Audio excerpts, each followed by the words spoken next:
ustaza, یہ واقعی سچی بات ہے کہ یہ جو سورۃ الناس ہے یہ ایک چیز کو فوکس کیا ہوا ہے، فسفسوں کو. اور آج کل ہم دیکھتے ہیں کہ بہت سارے لوگ ان کی وجہ سے دین اور دنیا دونوں سے گئے ہوئے ہیں. ابھی کچھ ینگ بچیوں سے میری ملاقات ہوئی، ٹین ایجرز تھی، تو وہ مجھے بتا رہی تھی کہ اسکول میں کچھ لڑکیاں ہیں جو یوٹیوب دیکھ کر مطلب کہتی ہیں کہ ہم دین کو ایکسیپٹ نہیں کرتے. تو وہ ہمارے ساتھ بحث کر رہی تھی اور ہم ان کو ایکسپلین کر رہے تھے کہ اسلام میں یہ نہیں ہے جو تم کہہ رہی ہو، یہ نہیں ہے جو تم کہہ رہی ہو، تم غلط سوچ رہی ہو.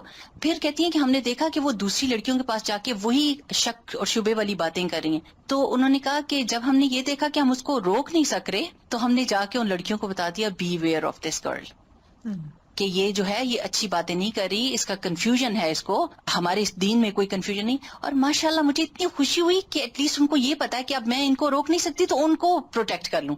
الحمدللہ. اور اگر یہ ہمارے بچے یہ صورتیں یاد کر کے صبح شام پڑھنے والے ہوں تو جو مرضی کوئی باتیں کریں ان پہ اثر نہیں کریں گی، محفوظ رہیں گے.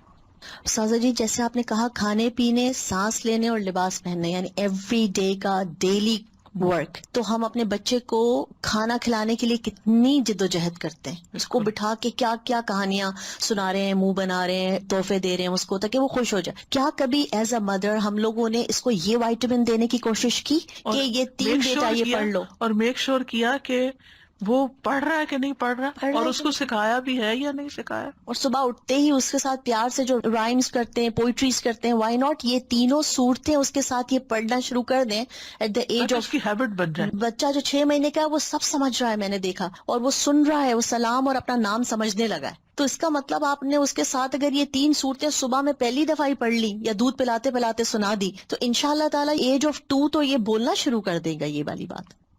السلام علیکم استاذہ جی. جیسے آپ نے یہ بتایا پڑھنے کے لیے، واقعی یہ بہت بہت زوردار چیز ہے. میں نے اپنے بچوں کو بتایا ہوا ہے کہ یہ رات میں پڑھ کے جھاڑ کے سویا کرو ہر صورت میں نا. تو جو بیٹا میرا جہاں رہتا تھا نا، یہ پڑھائی کر رہا ہے وہاں پہ، تو وہ وہاں پہ ایک صاحبہ ہیں جو ہر وقت کہتی ہیں کہ آؤ میرے ساتھ قرآن پڑھو. بہت لوگ اٹیچ ہو گئے ان سے نا، لیکن وہ یہ والی بات ہر وقت کہتی ہیں، وسوسہ ڈالتی کہ سنتوں کا کوئی ذکر نہیں ہے، کچھ بھی نہیں ہے، اور یہ قرآن اللہ کے ہاں سے ہے. تو وہ میرا بیٹا ہمیشہ ہی کہتا ہے وہی بات کہ انسان بھی وسوسے ڈالتے ہیں، میرا دل نہیں مانتا. تو مجھے لگتا ہے قل اللہ قل اعوذ برب الفلق، اس سے بچتے ہیں نہیں بچے ماشاء اللہ سے. میرا سوال یہ تھا کہ جو اس میں ہے کہ ہم گروہ میں پھونک مارنے والیاں، اس کا مجھے ہمیشہ ہی کنفیوژن رہتا ہے کہ لائک پھونک مارنے والا، جیسے ہم بھی تو پڑھ کے اپنے اوپر پھونکتے ہیں، تو مجھے تھوڑی سی اس کی. جی، ہم اللہ کا کلام پڑھ کے اپنے ہاتھوں پہ پھونک کے پھر ان ہاتھوں کو اپنے سارے جسم پر پھیر کے جھاڑ دیتے ہیں. تو اسی طرح جو لوگ جادو کرتے ہیں وہ جادو کے کلمات پڑھتے ہیں، شیطانوں کو پکارتے ہیں، اور جو ان کا مطلوب ہوتا ہے اس سے متعلق لفظ بولتے ہیں. جیسے نام لیں گے فلان قتل شد، فلان قتل شد، فلان قتل شد مثلا، یا ان کی طلاق ہو جائے، طلاق طلاق طلاق، وہ بولتے ہیں اور پھر اس کو ایسے کر کے پھر اس کو گرہ لگا دیتے ہیں. یعنی اس قسم کے، یہ میں مثال دے رہی ہوں، ٹھیک ہے. بعض لوگ تالے پہ پڑھ کے اس کو لاک لگا دیتے ہیں. جی، سوئیاں بھی آپ نے دیکھی ہوں گی، شکل بناتے ہیں، گڑیا بنا لیتے ہیں اور اس کے اوپر سوئیاں چبھوتے ہیں. وہ تصور میں اس شخص کو بناتے ہیں کہ یہ فلاں ہے، امیجن کرتے ہیں. سادہ جی، یہ شر اتنا بڑھ گیا ہے کہ کل میری بہن نے مجھے نا ایک ٹی وی کی پکچر پاکستان سے بھیجی، تو میں نے کہا مجھے تو نہیں سمجھ آ رہی، what are you trying to tell me? کہتی ہے اس میں لکھا ہوا ہے کہ جس کسی نے کوئی جادو کروانا ہے وہ فلانے فلانے نمبر پہ کانٹیکٹ کرے. یہ اب ٹی وی پہ اشتہار آ رہے ہیں. لا حول ولا تو اٹس سو اسکیری. اور ٹی وی والے بھی پیسے لینے کی خاطر ایسے اشتہار ایگزیکٹلی چلا یہی دیتے ہیں. کہتی. میں کہا مجھے تو سمجھ ہی نہیں آ رہی کہ یہ کیا رہے ہیں، پھر اسے مجھے سمجھایا. جادو اس سے ٹوٹ جاتا ہے سورہ ناس سے. جی، الفلق اور ناس سے ٹوٹ جاتا ہے. الحمدللہ.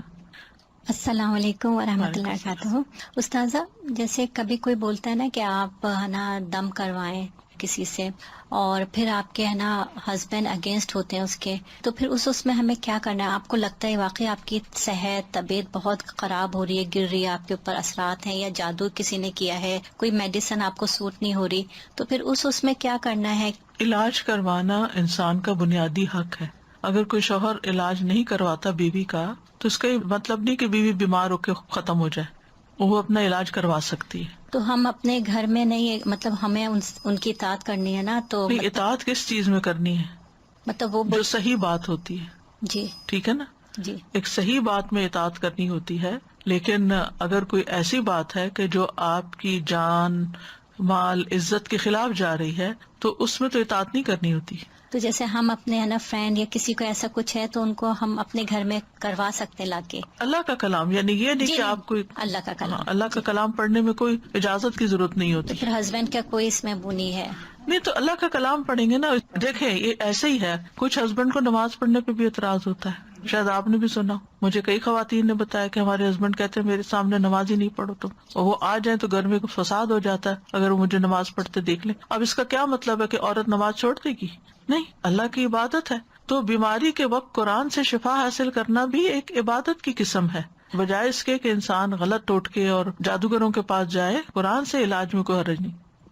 ایک تو یہ کہ یعنی لیٹس بی ویئر صرف پاکستان میں ٹی وی پہ ایڈ نہیں آ رہے, یہاں پر بھی سوشل میڈیا پر باقاعدہ بہت سارے ایڈز اسی طرح کے آ رہے ہیں کہ, اور وہ جو ٹپکل پاکستان میں پڑھا کرتے تھے کہ محبوب آپ کے قدموں میں اور سارے مسائل حل اور دس دیٹ, تو وہ سارے کلیمز کے ساتھ یہاں کے جو اردو نیوز پیپرز ہیں اس میں بھی یہ بڑے بڑے ایڈز آ رہے ہیں. اور to my surprise I felt کہ یہ اس طرح کے آؤٹ ڈیٹڈ چیزیں ہیں اور کم یہاں پہ ہوں گے تو شاید نیٹ پہ تھرائیو نہ کریں, لیکن they are thriving on the net. جہاں جہاں ساری چیزیں سوشل میڈیا پہ آ رہی ہیں یہ سب چیزیں بھی خرافات آ رہی ہیں. اللہ تعالیٰ ہم سب کو بچائے. دوسرا ایک چیز استاذہ جی مجھے خیال آ رہا تھا, ویری کلیئرلی آئی ریکال کہ یہ ایک فیملی میں میرے اپنے نظروں کے سامنے ہوا کہ ایک طرح سے صحیح العقیدہ سیمنگلی کوئی مولانا صاحب امام صاحب تھے, کچھ پیرنٹس نے اپنی اولاد کی کسی ایشو کے لیے ان کو گھر بلایا اپنے, اس اولاد کے اوپر جیسے دم کراتے ہیں نا راقی یا کوئی اس طرح کا, تو وہ انہوں نے کہا کہ اس اولاد کی قد کے برابر دھاگا لائیں. وہ 3 دفعہ وہ قد کے برابر کا دھاگا ریپ کر کے اس کے اندر وہ قرآن ہی سے کچھ پڑھتے رہے اور ملٹیپل نوٹس باندھتے رہے, اور پھر انہوں نے کہا کہ اس دھاگے کو ان پہ اس طرح یعنی جسم کے اس حصے پر باندھ دیا جائے. بالکل کلیئرلی بات تھی نا, کیونکہ فوراً اس وقت یہ سورہ فلق ہی ذہن میں آئی کہ یہ کیوں گرے باندھ رہے ہیں. یہ جادو ہی کی قسم ہے. ناٹ لگا کے پڑھنا, چاہے آپ سورت ہی پڑھ رہے ہوں, یہ درست نہیں, محتاط رہیں. ایگزیکٹلی, کیونکہ کہنے کو کوئی نہیں کہے گا کہ یہ جادو ہے, وہ تو کہیں گے نہیں یہ تو امام صاحب فلاں مسجد سے ہم لائے ہیں اینڈ دس دیٹ,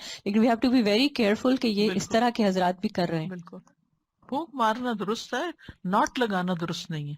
پانی پہ بھی دم کر سکتے ہیں, لیکن پانی دم کرتے ہوئے یوں گلاس کے بیچ میں پھونک نہیں مارتے, اس سے منع کیا گیا. نبی صلی اللہ علیہ وسلم نے غذا کے اندر پھونک مارنے سے منع کیا ہے, یعنی کہ سامنے سے ایسے بس. یا پھر یہ کہ جو متاثرہ حصہ ہے, مثلا وسوسے آتے ہیں تو نماز میں بھی آپ اعوذ باللہ السمیع العلیم من الشیطان الرجیم من ہمزہ ونفخہ ونفثہ پڑھ کر تو اپنے دل کی طرف تھتکاریں. نماز میں بھی آپ پھونک مار سکتے ہیں اپنے اوپر.